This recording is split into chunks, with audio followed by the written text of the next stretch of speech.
So with July coming to a close, it's about time that we do the July recap. This is a new series I started last month where instead of reviewing every single movie that comes out, I would instead review the ones that were particularly important or particularly, conversation driven. And then at the end of the month, I would do a big recap of all the movies that I did not review in little bursts. And this month is more of a double review rather than a full recap because there's only two movies that came out this month that I did not review that I saw, one of which doesn't actually come out in the UK until next month, but we'll get to that. But anyway, with all that out of the way, make sure you leave your thoughts on these movies in the comment section down below. What did you think of them? Did you like them? Did you hate them? Let's talk about it in the comments down below, and let's jump into the first movie. First up, we have Blinded by the Light. Now, this movie is, like I say, as I said previously, this doesn't actually come out until next week, which is August here in the UK. But this movie I did get the chance to see early thanks to the Cineworld Unlimited screening of the film. And for me, Blinded by the Light was one I was looking forward to. The director of this is the same director as Bend It Like Beckham, which is a great film and very much a cult classic here in the UK. So seeing this film come out from the same director with a similar kind of concept, I was kind of excited about it. You know, the idea of a kid growing up in Luton and having to be inspired by the music of Bruce Springsteen. It was just a story that, for me personally, is something that always works for me. So I was excited about it. And for me, this movie I thought was good. I don't think it was great, but I think it was good. I think it was a good movie. It was an enjoyable movie. I don't think it's particularly as good as it could have been because I feel like the movie does lack a lot of development, especially when it comes to the characters in the film. There's a lot of moments where the film just feels a bit incoherent in regards to its characters, but there's no denying that this movie is a feel-good movie. Like, it's one of those films you can stick on, have a good time with, and again, kind of like Bend It Like Beckham, has an inspirational kind of kick to it that will definitely get you going. So I feel like depending on what you're looking for in this movie will depend on how you kind of take to it. If you're looking for something a bit more serious, if you're looking for something that's a bit more critically pleasing, I don't really feel like this movie is for you. But if you're looking for a feel-good film that you can sit down and relax with, Blinded by the Light might be just for you,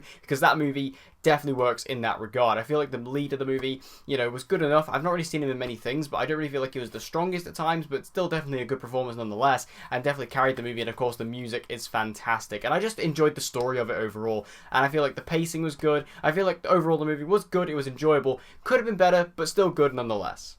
And secondly and finally, we also have Stuber. Now, this film was not one I was looking forward to. I just saw the concept. I saw Kamal Nanjiani, Dave Bautista. I was like, okay, good casting choices, but is this movie really going to be good? No, and it wasn't. This movie's not very good. This film is just a waste of many different aspects. Like I say, Kamal Nanjiani, who I really like, especially in The Big Sick. That's a movie I really loved in 2017.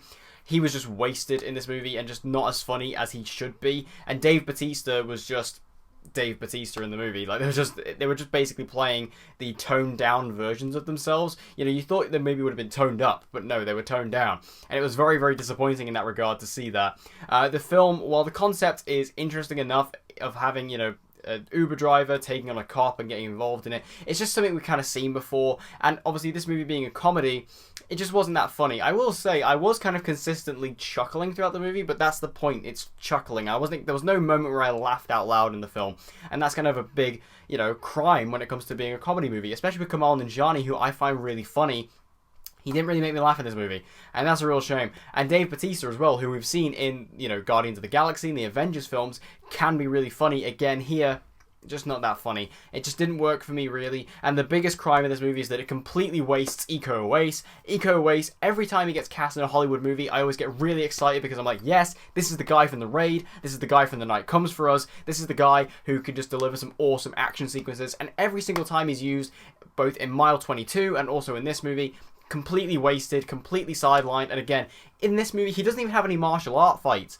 Why would you get Iko Uwais then? Don't get Iko Uwais if you're not going to use him for the right reasons, and that pissed me off above all else. But besides all that, Stuber was not really disappointing because I didn't expect it to be good, but it was still a very underwhelming movie nonetheless. So thank you guys for watching my July recap / double review of Blinded by the Light and Stuber. A very, very kind of meh kind of video here in regards to the quality of the movies. Like I say, Blinded by the Light I enjoyed, but it wasn't particularly great, and Stuber was just so middling and average, but that's kind of what I expected anyway. But anyway, thank you guys for watching this video. I hope you enjoyed it. If you want to see more recaps, make sure you give the video a thumbs up, and if you want to see more movie videos and movie related videos like this, be sure to subscribe, and I hope to see you guys again next time.